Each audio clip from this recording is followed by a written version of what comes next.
let's help the Niners out. Let's go to quality control mode. What do they need to do to take advantage of the Packers? First things first. This is what the 49ers have drafted so heavily to do. Control the game in the trenches. This Packers O-line is suspect. They're all injured. I think 4 to 5. Yeah. This is a household name. He's one of the best there is. He's gone. He will miss the first 6 games or something like that. This is game 3. This is particularly important in setting the edge, not just the pressure on Rodgers, but I remind the 49ers. This is one of the most rickety-legged, immobile quarterbacks in the league today. Aaron Rodgers, he can be shifty, but he's not like Tom Brady. He's not as shifty as that. He is a beautiful pocket passer. He will control the game. He can hit deep throws. He has a great arm. He is surgical. He's a master unless you harass him. Yeah. This is not new. The 49ers have been harassing him for years. Yeah. So this is something they just have to keep up. That's the first thing. I cannot wait to see what Bosa and Ebukam. Ebukam is big here because I don't know what Ford's snap count is going to be, but he looked okay in the Eagles game. It wasn't his best game, but he was there. He had some pursuit, but they blocked him pretty well, to be honest with you. The Eagles' O-line was not that bad, all things considered. It wasn't great, but Jalen Hurts was hard to tackle. We don't have those problems this week, which puts a lot of focus on the running back Jones. He is a really good running back. He has a little bit of power. He's a good one-cut-and-go running back, but he's very nifty downfield. So they're able to get him open with passing. We have to be really good, but we have the linebackers for that. I think Aziz Al-Shair, as well as Fred Warner, are going to be able to lock most of that up, which leaves what I think is one of their most dangerous weapons, at least it was in the Lions game, and that's tight end Tonyan. What do you think of him? It seems like he's a weapon that Rodgers uses. Exactly. Yeah. And it's something that I think when they got Jimmy Graham, I think it's something they wanted from Graham and never really quite got. He just could not get into the Breeze era, you know. He wasn't himself. Graham, when he left Breeze, his injuries and his lack of chemistry, he just was never the same. I'm not saying Tonyan is Graham in his prime, but he is a good weapon. And I also see paid. Right, that's true. Yeah. But Tonyan is people slow down a little bit after they get paid. I probably would too. Well, it's all I run that a money. 4.6 now. I run a 4.7 all of a sudden. What happened? Exactly. Oh, it's my bank account. God, I don't know. Oh yes, it will slow you down every time. Every time, yeah. Absolutely, yeah. Graham he had a complex, but yeah. Tonyan is humble, at least for now. I saw his blocking assignments. He leads correctly. He's no Kittle or anything like that, but he's a red zone target. He's big, and that's going to be an interesting matchup for the safeties as well as the linebackers. They will have to chip him basically at the line of scrimmage. This is not a guy you just let waltz into the end zone. This is a better coach that we are going against. He's a Shanahan brainchild, basically. I mean, I really like the Packers coach Lafleur. He is someone that draws up a really good game plan, and the number one weapon here is Adams. That's the thing. We have to. It would be wonderful if we had a lockdown man press corner, which I think the only one that can do that on this team right now is Lenoir. He had a great game against Philadelphia. The 91-yard pass was because he stumbled. Yeah. Still a good pass, still a good catch, but I mean, he was wide open. He has to make that catch. If you take that away, he had a great game, and I think he had 3 pass breakups. Did he not? Yeah, I believe he did. One was almost intercepted, but it got caught by the Eagles guy. Remember that? Yes. The tight end. Anyway, yeah, he did have a good game. Yeah, he had a good game. So I think of all the people, he's the one that I would assign to Adams as often as I can. Norman, I want to pump the brakes on his pass interference calls. They weren't that bad. Especially as a defensive back, I'm looking at them like, yeah, he held on a little bit too long. But at the same time, he knew it immediately. And yet it was still beautiful coverage that he put on both those plays he was fouled on. So I think Norman. Let me ask you this: Who would you play? Who would you start opposite Lenoir if both are? I mean, who would you start this week? Norman or Mosley? Mosley. Okay. Well, I don't know. I don't Mosley's know been how out a couple of weeks. I don't know how injured he was. So to be actually, you know what? I'm going to take that. Let's be conservative.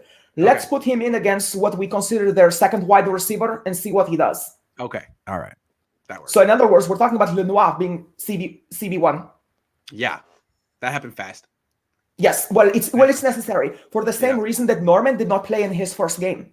You just can't throw him into the fray this way. Unless Mosley annihilates Ayuk and Deebo Samuel in practice, which I do not think will happen, we're not going to. This is a game we should win and that we must win because we have some really big games ahead of us against our division. I really do feel we will win this game. And I just don't think it's time to experiment to see where Mosley is. So Lenoir has to be CB1. Okay, I got more that the Niners need to take advantage of. I don't think the Packers have registered a sack all season on defense. They lost their best pass rushers, Darius Smith. They don't that hurts. I haven't gotten to the defensive side, but yeah, definitely. Yeah. Sorry, I didn't mean to jump over there. We can go back. That's okay. Forth, but they don't have a pass rush, and it's just all the more reason to take shots down the field. I get it last week against the Eagles. It's a good pass rush. Get the ball out of Jimmy's hands. Don't let Mike McGlinchey whiff too much. But this team, you need to take your shots. You're going up against a Hall of Fame quarterback who could put up points, who could get hot. You don't know. You need to have an aggressive game plan because you're not going to get much pressure. So, Jimmy, you have time. Are you willing? I don't want to keep going back to Jimmy, though. So that's one thing. The other thing, coming back to the other side of the ball, if Javon Kinlaw plays, they're going to shut down Aaron Jones, and they're going to ruin Aaron Rodgers, I think. Absolutely. Good call. It's a bold call because I'm a Jones, like, as much as I can be, I'm a Jones fan. I like that running back. I think he's really good, but you're right. He's a run stuffer. And Javon Kinlaw plays with a humility and a bit of an edge when it's game time. In his practices, he's different, but when he comes to game time, he's just ill-intentioned, as they would say. So I do like that call. I think so. I don't know if he's going to play. I don't know what maintaining his knee entails and if he can go back-to-back weeks well. But if he can, I think the Niners should be just fine stopping the run. And then if you make the Packers one-dimensional and they're behind the chains, like they don't have the offensive, they don't have the pass protection to win this game. They just don't. And we've seen that before. It's like we've seen this story a bunch of times play out with the Packers. Their offensive line isn't good enough against the Niners D-line. And the Niners usually shut down Aaron Jones. End of story. End of Aaron Rodgers. But if Kinlaw doesn't play, we've seen like Street, Kerr. Street had a good game. I like how he played against the Eagles. And then wide 9, he gets moved around. He was a D-end in college. So the Niners really need Jones and Kinlaw as run defenders in the middle of the field. Otherwise, Jones can have a big game. I'm not ready to say the Niners are going to win. Again, with the Hurst injury, we so needed that third kind of nose tackle style player. We needed that guy, but we are where we are. Another thing we should not do on defense. I always saw Kerr was supposed to be that guy. He's built like it, but wow, was he bad against the Lions, and he was inactive against the Packers. So I don't know what's going on there. See, I had Hurst as a really good pickup. I felt he would be the better player. They should give Darian Daniels a look. He is a nose tackle, and he's on the practice squad, and I think they should give him a look. I'm just saying. Have you seen him practice? I always liked him. Liked him. Darian Daniels. So there you go. Perhaps they should call him up. Yeah, just to eat up downs, to be honest with you. And perhaps he should be the check valve to keep Javon Kinlaw a little bit healthier. So if Kinlaw can play a few plays, he does not need to play the full game. Yeah. They just need guys who can eat up double teams. Anything else the Niners need to be aware of? Need to take advantage of? Don't play too high safety against the Packers. There's no reason to do that. Did you see what Aaron Rodgers did to the Lions when they never adapted? They just did that like the whole game. Yeah. And they played a lot of zone coverage too, right? That's because in the 49ers game, they lost their best corner for the season. They're in a similar boat at corner to us, but they just have not they have not had the options that we have or the depth. Yeah. They didn't have Lenoir, basically. So they're decimated at corner. They cannot play man coverage. It has to be zone. But the too high safety, they did not have to play them that deep. Neither do we, because as long as I want to bring safety help over the top, and I think Tart is perfect for this when it comes to Davante Adams. So I would love to see a little bit of bump and run against Davante Adams, but just keep the safety back there to keep your eye on Adams, because he will take the top off. And remember, Aaron Rodgers has the arm strength and the accuracy to make that throw. He's not going to underthrow it like Jimmy Garoppolo does to Debo. He's going to hit it. So the last thing the Niners need to take advantage of with the Packers is they're quitters. I'm sorry.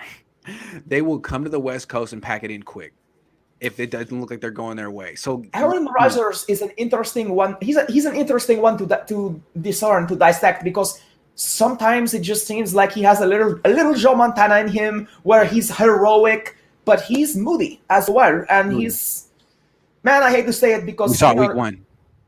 Yeah, that was prima donna. And like him sitting on the sideline with a grin on his face, I was not impressed with that. You're the captain of this team. Like, you know what that said to me? God, I wish I was on Jeopardy right now. Like, just seriously, I really don't want to be on this team. But then he came out last week against the Lions and looked like he had something to prove. You know, and if he beats the Niners, then he's right back in the MVP conversation where he thinks he deserves to be. So, again, Niners, don't let him get confident. You know, hit him fast, and he'll fold. Exactly. Absolutely, I agree. Absolutely. Yeah. Just keep pressure on the defensive line. We should be fine. Absolutely. Yeah. I hope the special teams continues to play the way they played.